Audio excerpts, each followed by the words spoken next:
To the mayor of Newton, Sadie Warren, who's running for Senate. Say hello.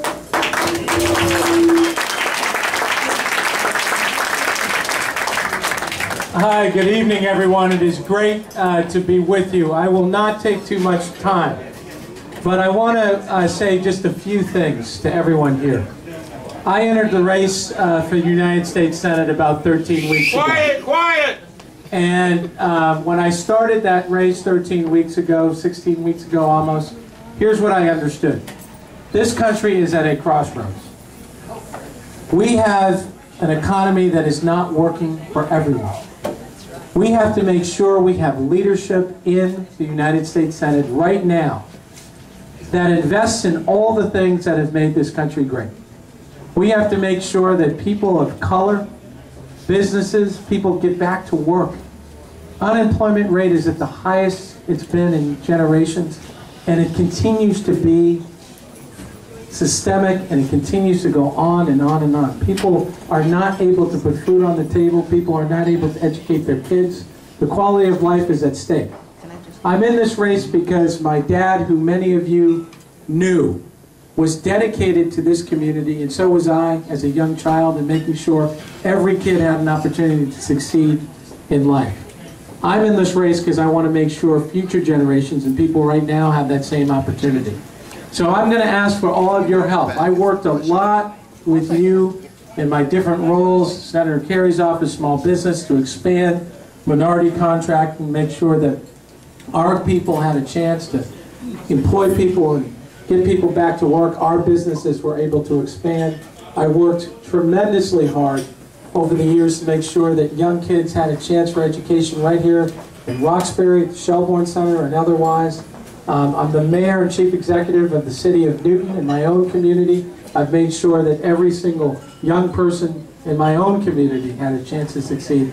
And I've also made sure in my own community that we face the challenges directly on finances. I'm an Iraq War veteran. I served this country overseas. I went overseas from 07 to 08 as a Navy intelligence specialist. I worked in the office of President Clinton as well down at the White House. And all that great experience has brought me to this very point. I am going to fight very, very hard over the next 18 months, from now until next year, to make sure that this state has the right leadership and this country's on the right track. So I ask for your help. I ask for your support in the coming weeks. I want to thank Daryl Settle so much for hosting this, Carl Nurse, who's a great friend, Flash Wiley back there. I see so many of my friends, Pratt and otherwise, Dan Rivers, so many people in this room, the Guscott's family, so many people in this room have been helping me, and I want to ask for all of your help in the coming weeks to make sure we have the right change in this Senate seat, and we get the leadership we deserve here in the Commonwealth. Thank you all for having me and being here. I appreciate your support.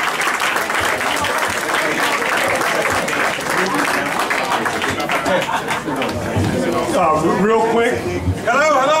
Real quick, in terms of support for SETI, courtesy of Ken Guscott, on the 28th of September, which is next Thursday, we, myself, along with Daryl and a whole host of other people, will be having a fundraiser befitting of our candidates. So we encourage you to attend and participate.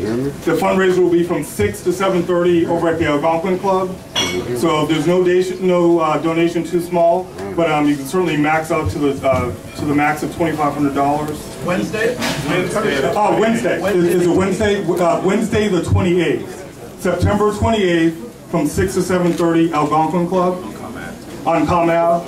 Please come support, and more importantly, help SETI just get off to a great start as we go into Q1 of next year. Thanks. He doesn't want to do this, but you got a fundraiser coming up. Just say hello to people and tell them what you want. Hello, everyone. I'm Myrna Wynn, and I'm president and CEO of the Benjamin Healthcare Center. We will be celebrating our 85th anniversary, May 4th, 2012, at the Westin Hotel in Copley. So I ask for your support, and we're struggling. We're in the healthcare field, so with all the cutbacks, we are struggling. Thank you. Thank you very much. All right.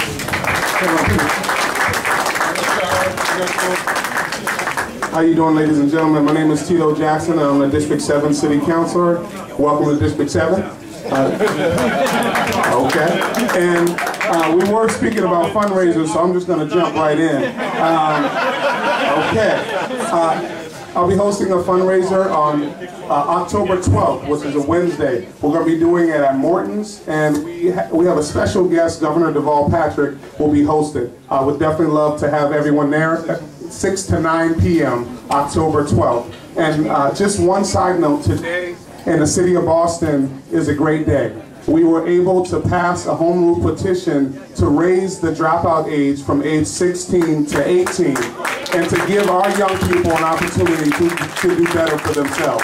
And that will be, and for those people at the state level, how you doing, Brother Sanchez? For those people at the state level, you'll be receiving that, and hopefully you can usher that quickly. Thank you very much.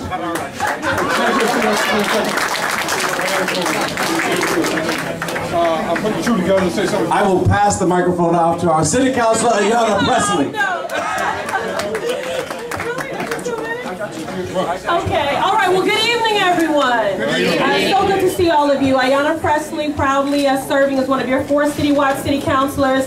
I just came to just thank the Mass Black Business Association for everything that they do. In broad strokes, my work is about breaking poverty and violence cycles, and we can't do that without building wealth. So it is so important that we support our own. And so I just want to thank each and every one of you for being here this evening. I want to thank you for what you do. This mic is awful. My voice projects, no? Not really? Can you all hear me? Okay. I see we have some people in the room. Have we already acknowledged Will? I want to be respectful. Candidate for Boston City Council at large as well. My colleague Tito Jackson. My colleague on the state level, Rep. Sanchez. Who else? Anyone else here? Someone raise their hand. Senator Chang Diaz's office. Oh, and Senator Chang Diaz's office is here. But and I would be remiss if I did not remind all of you who are here today, this is civic engagement. Civic engagement begins with your voting, but it doesn't end there. This is civic engagement, a coming together of community, this fostering of community. So I want to encourage you to keep that going and make sure you turn out and vote. On September 27th, we have primaries in District 7, 3, and 2. And on November 8th, there will be an at-large race. So please do make sure that you turn out. It's been my honor to represent the entire city, but especially my home community, and to do whatever I can to make sure that government works for every family in this city, and that no family feels like I did, like it's government versus the world. And government doesn't, them versus the world, and government doesn't reflect them, represent them, or advocate for them. And that's why I do what I do every day. And finally, that is why all of the candidates of color in here and electeds are so very important. Government should reflect the citizenry that it represents. That is the principal thing, but that is the politic thing. We will develop more fully informed and creative solutions when there's a diversity of perspective and opinion and thought. And we are not achieving solutions through a monolithic and homogenized prism. And that is the true value of diversity. So good evening, and I thank all of you.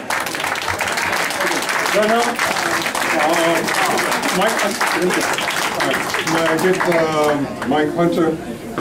Can I get Darnell here? Can I get who else? Need Ron Marlowe. Where is he? Come on up. Come on, Ron. We get the show going. And, Oh, is Russell here? Oh, Russell Holmes. I didn't even see him. State Representative Russell Holmes, where are you? I'm back here. Oh, Rep. Okay. Wonderful. Thank you so much for everything that you do on the state level. I got Mike Hunter here. I got Ron Marlowe. Where's Chuck Grisby? Hey, Chuck. All right. You get you in these chairs right here. And we're going to start the show. All right.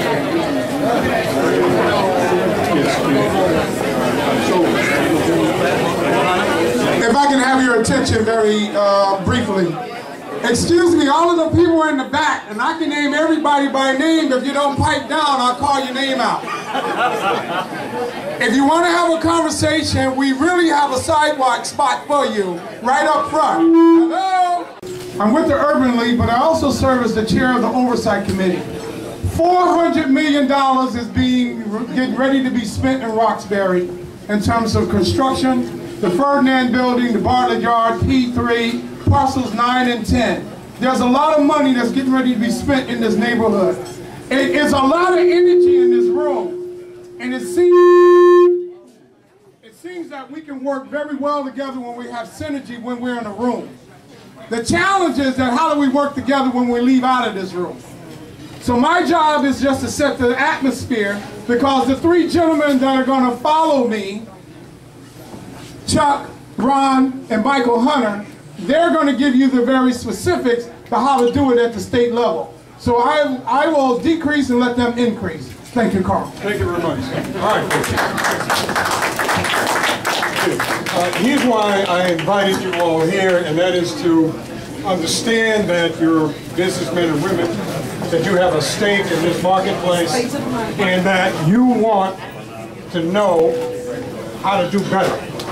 And I got the three top guys in the Governor Mbba Patrick's administration who do business. And what's going to happen, I'm going to ask these guys these questions, and that is, exactly what do they do? I'm going to ask, now that you told me what you did or do, how is it that there's a pathway to the opportunities that they're about to talk about? So, to my far left is Michael Hunter, the Undersecretary for Business Development in Massachusetts from the Executive Office of Economic Development. Sitting next to him is Chuck Grigsby, President of the Massachusetts First Capital Corp. And then I got Ron Marlowe, Assistant Secretary for Access and Opportunity in the Commonwealth of Massachusetts. So, starting with you, Mike, what do you do, and what opportunity is there for businessmen and women here in Massachusetts? Well, thanks, Carl, and I want to thank you for putting this together and getting out this great group of folks. And it strikes me the amount of energy and talent among the legislators and business folks here in town. Guys, if you need to talk, please step outside. People want to listen. People came here for a reason. If you want to have a conversation, please step outside. Thank you. But what I'd like to do is set the context a little bit, give you a little history of what I have been up to for the last almost 4 years. And I don't think the governor gets enough credit for, number one, creating some momentum around access to capital and technical assistance, which sounds like a brand, but in reality, we put some resources in place thanks to folks like Ron and obviously Chuck, who's now running Mass Growth Capital Corporation, that should create some opportunities for folks in general. And I think one of the things that we did at the governor's direction early on was to begin looking at each quasi-public agency and financing agencies throughout the Commonwealth network and make some assessments about whether or not they were being effective, and if not, what did we need to do to make those agencies effective. First and foremost, we took Economic Stabilization Trust, which was a very good organization, but clearly undercapitalized, as was Community Development Finance Corporation, and combined those to create what I think Chuck and Ron would agree is a dynamite new agency. Out of that, there's an institutionalized technical assistance arm that Chuck is running and directing, and Ron sits on their board, so we have those additional resources there, but also providing capital for credible programs, credible business plans. And one of the things that I think Carl hears me say a lot is there is opportunity here. Our guys, the governor's going to be here for another 3+ years. So, number one, take advantage of that, because everybody knows where his heart is. I think, people should be creative and proactive in pushing ideas to the highest level, including my boss, Secretary Bielecki, who I grabbed in the elevator coming out here, to let Greg know what it was I was going to be up to, because I think everybody needs to be accountable in making sure that there's parity in terms of how resources are allocated. And Greg will be responsive. I think it's a question of getting to him, again, with solid business plans, solid ideas, and he'll act on it. I guess in terms of some of the other agencies, you know, we looked at mass development very carefully, and I know everybody, that's been the subject of a lot of conversation, but combine that entity with Mbba, have revamped the board. That's still ongoing, but it's another great resource to implement some of the things that Darnell was talking about in Roxbury. Already have had some conversations with folks interested in making projects happen. But let me come to the chase. I mean, how does all that work? I mean, it's a lot of language, it's a lot of this, you know, this organization, that organization, but these guys don't know how to get to you and get that, idea. I'm easy to get to. You can look on the webpage or call at the office. I think the question is, what is the ask? I mean, is Chuck can address as well as anybody.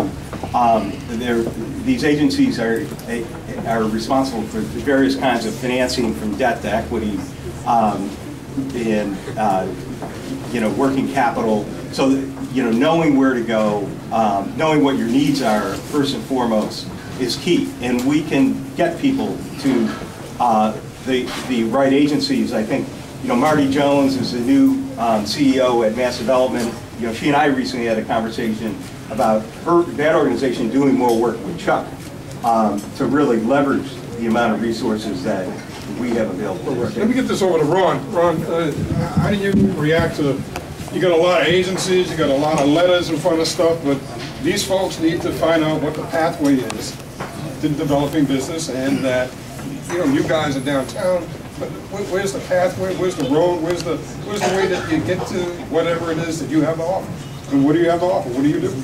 You're holding the mic, right? You the pathway. The Mbba is the pathway.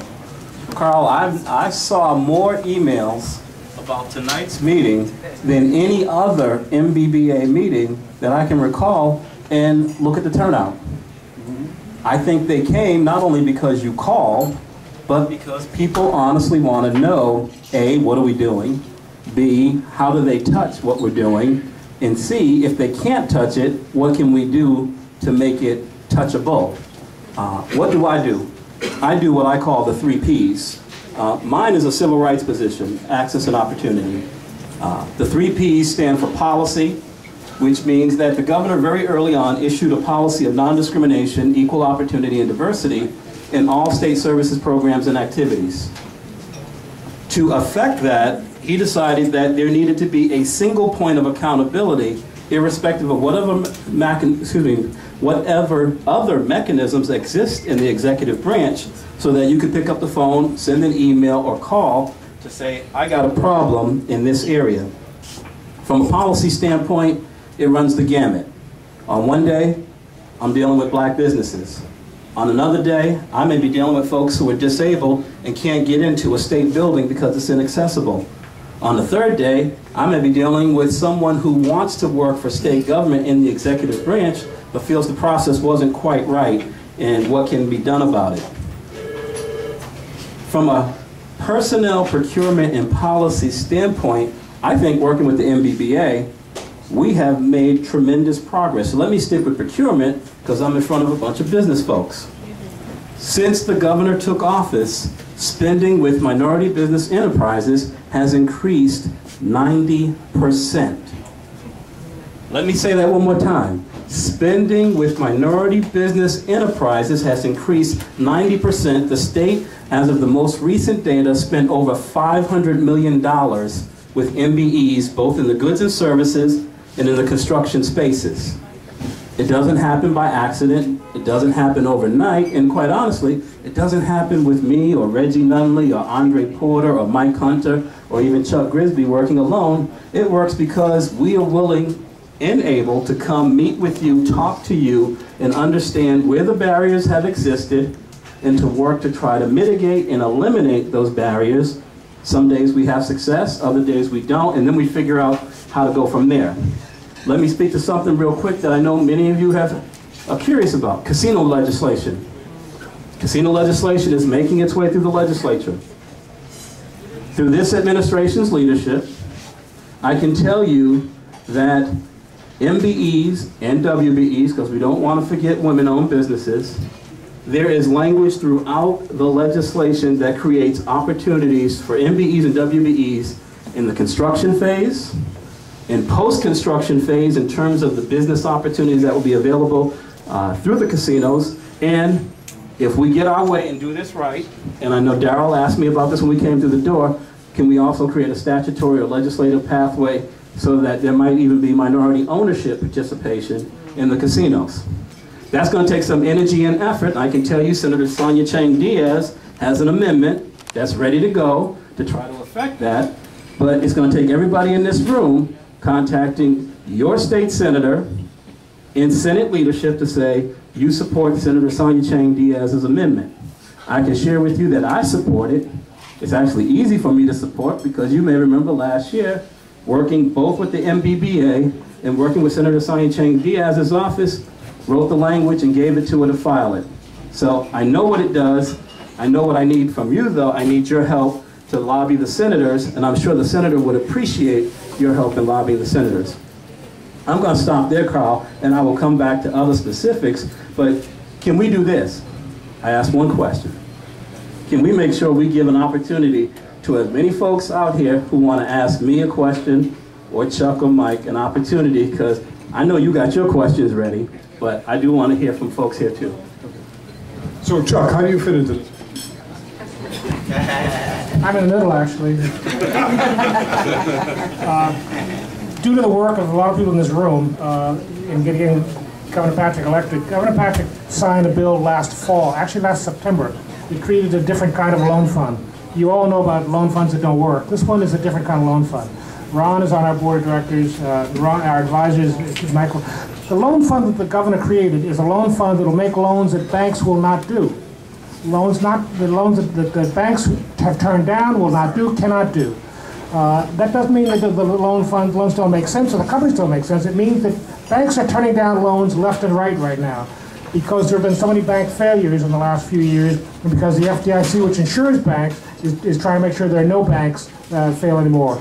We have made, and Ron is on our board of directors, we have made 38 loans in the last few months that add up to about $12 million. That's gotten about $50 million of new money into the hands of companies they wouldn't have ordinarily got. How do we do that? By looking carefully at the company's plan and not just saying no if that doesn't make sense, but saying, we'll now work with you to make your plan make sense. And a bank will, you go into a bank will say, no, we don't, our policy doesn't allow us to make that kind of loan. We don't say that. We say, here are the problems with your loan. We'll tell you the truth about your company and tell you the truth about the plan. What part of it doesn't make sense, and see if we can help you make that plan make sense. It's a long, hard work. It requires money from us to help you buy consulting time or some kind of help, but it does work, and we've found that companies that go through our process and are willing to work with us get funding in the end and get bank financing in the end. We're also trying to create a network of micro-lenders around the state, so we're asking people like Dan Rivers to help micro-lenders out in Worcester get set up in the right way so they will not fail when we do provide working capital to them. So the short answer to your question is we provide capital to companies on the right basis not using the old rules, by using the rules of we'll help you get set up the right way to make that loan work the first time. Dan Rivers. What's right about this? What do we need to do to make it work better? It comes down to, I think Ron pointed out, it's just communication.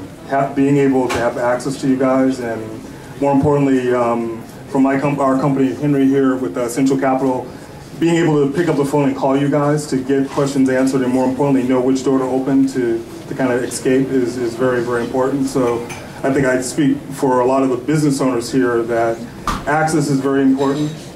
Getting capital is probably the most important thing after that. But more importantly, having your support through that process is critical for small businesses, large businesses, startups, etc. Yeah. Dr. Fred.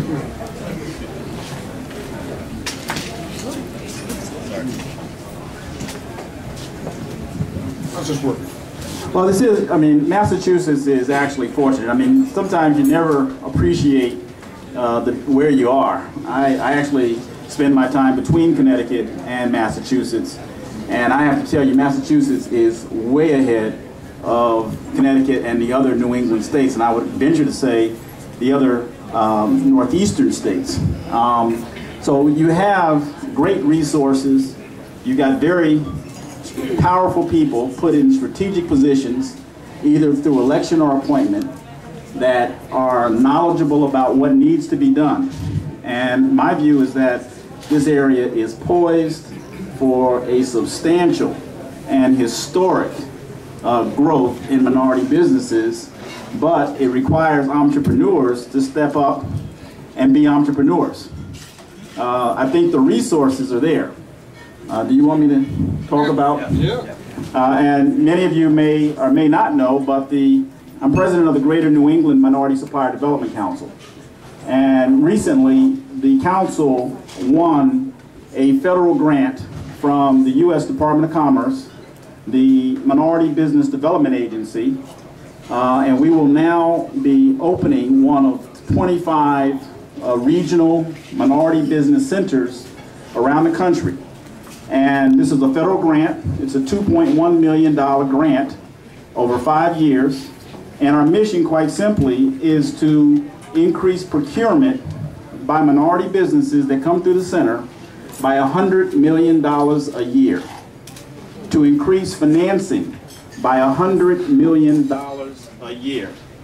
So we have some very real goals for this center, and we're going to need your help to accomplish those goals. So you'll be hearing more about the center in coming weeks, and these gentlemen up here are our partners, in addition to a number of other organizations are our partners. So we know we cannot do it alone. We need their help.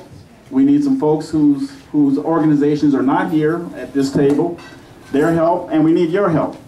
But I'm confident that $100 million should be not easy, but it's doable on both the procurement side and the financing side.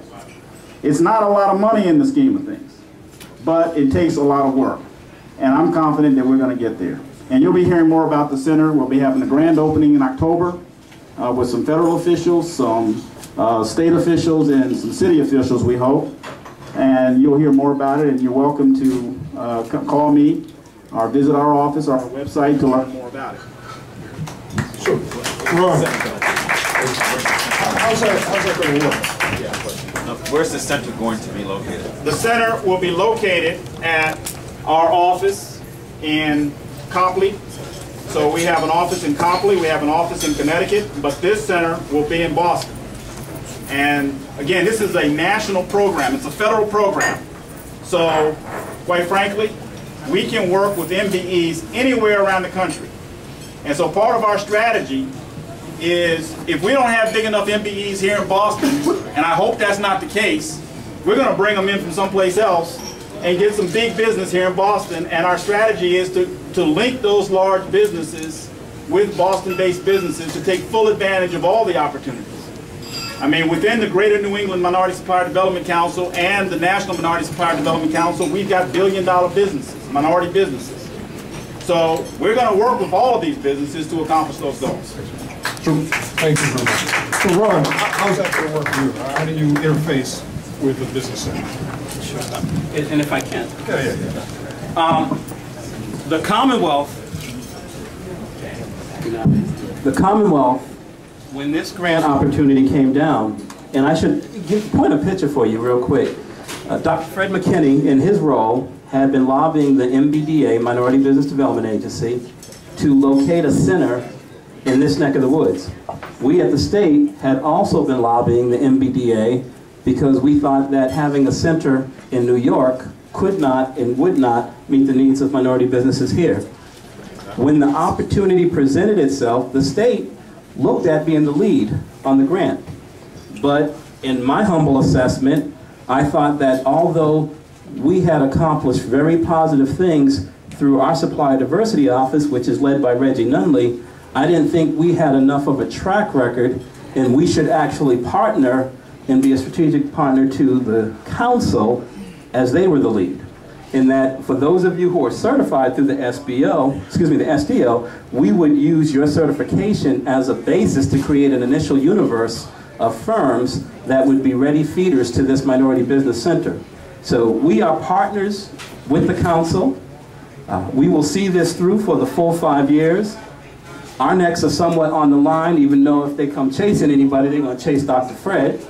Let me be clear, because he is the grantee. But Reggie and I are strategic partners in sitting at the table with Dr. Fred right down the line, including around the decision who would be the project director. And so your interests will be protected both through Reggie and myself and through the Commonwealth being a partner.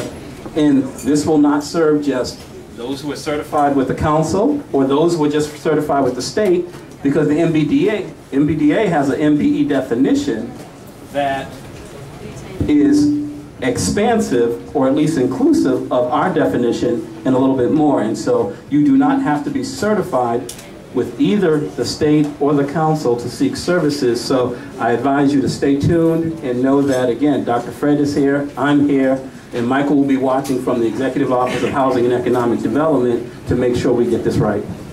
So how do you fit in? There we go. Don't give me two. I'll never stop. You know, from it's great concept, and you guys are to be applauded for pulling this off. The one piece that we need to emphasize is collaboration. You know, Chuck's obviously a great resource here. Chuck's obviously a great resource here. You know, from a commercial lending and business development standpoint, he's going to be key from our team at a lot of different fronts. In particular, there were just $22 million allocated from the SBA to the Commonwealth. And talking to Secretary Bilecki, he wants to sit down at some point and figure out how we can leverage those dollars to some of the existing efforts going on. So I think, you know, again, it's going back to Fred's point, I think we all need to start acting like entrepreneurs at a different level in the state as well, and really get creative and resourceful about leveraging dollars and working together. Leveraging dollars to me means bringing in a good business plan and making sure that the one that makes sense. I've seen too many business plans that are based on hope and wishes and not facts. And I have to tell you that when I see it. I have to say I can't do it because it's based on wishes and hopes and not solid research, not solid examination of what you really can sell and who the competition is and how you can make and what your costs are. I've seen too many business plans that the people believe are wonderful plans, but they just don't make sense because they're not based on research and facts and the kind of help that, say, Warren Bacon would have given you if you were showing it to him. To say, does this make sense? Does that make sense? Can I really sell these for that price? Can I really make a profit doing that? So our business is to provide financing. Our business is to provide financing to plans that make sense and that which you've researched and based on facts and based on your knowledge and based on your experience. And what I sometimes tell the people is, don't bring me in a business plan. Maybe go work for somebody who does that business for a couple of years and learn all their mistakes and then write your business plan.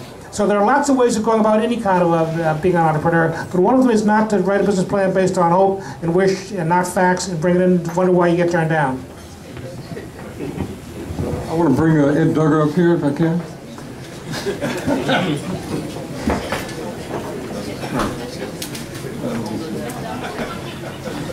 So what are they talking about?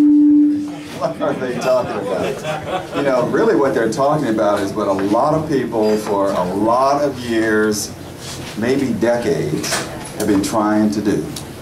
There are a lot of people in this room have been involved in efforts that were intended to bring business of color into the mainstream. And I think these guys need our applause, quite frankly, because they have really, really taken it to a different level. So there are more partners in this this deal, and you can quickly run them off. Sure. And Ron, first of all, the state of Massachusetts, and the governor's office, and Reggie Nunley have been great strategic partners. Their name is on the application, but Ron is right. My neck is on the line. His name is on it. My neck is on the line. But I'm confident that we're going to be successful. But we're going to be successful because of the other partnerships. Mass Growth Capital is one of our partners. Moiety is one of our partners. which is the international trade arm of the state. We also have at least 2 banks that have signed up as partners, East West Bank and also Cathay Bank. We also have an organization that's affiliated with the National Minority Supplier Development Councils called the Business Consortium Fund. And they underwrite or they loan money to MBEs that have contracts. We also have the SBA as a partner. We're working with the CSBDCs as partners. And we also have over 200 corporations that are partners in this effort as well. And so this is not just selling to the state of Massachusetts. As much as we want you to sell to the state of Massachusetts, this is not just a sell to the state of Massachusetts program. I'll be in Washington all of next week. We'll be selling to the federal government. We'll be selling to all of the corporate members of the NMSDC, and that's 1,500 corporations. So we're going to cast a wide net. We're going to be identifying opportunities, and we're going to be linking businesses and entrepreneurs who have, as Chuck said, the capability to deliver. And we have to deliver.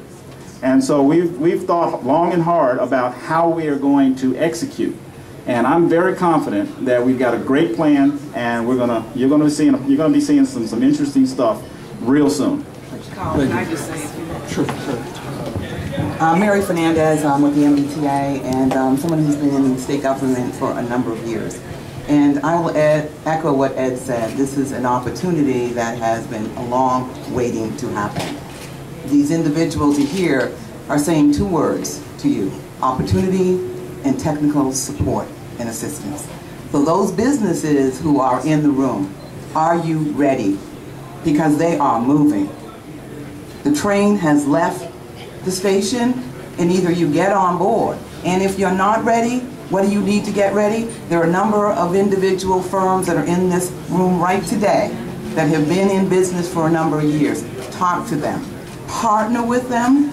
Find somebody out of state that may be coming in. Partner with them. The opportunity is real. When you think about how long the governor will be with us, for the next 2 or 3 years, you want to get on board right now. And I don't know how to say that many more times, but again, if you're not ready, there are folks in this room, including the gentleman that you just heard from, that help you get ready.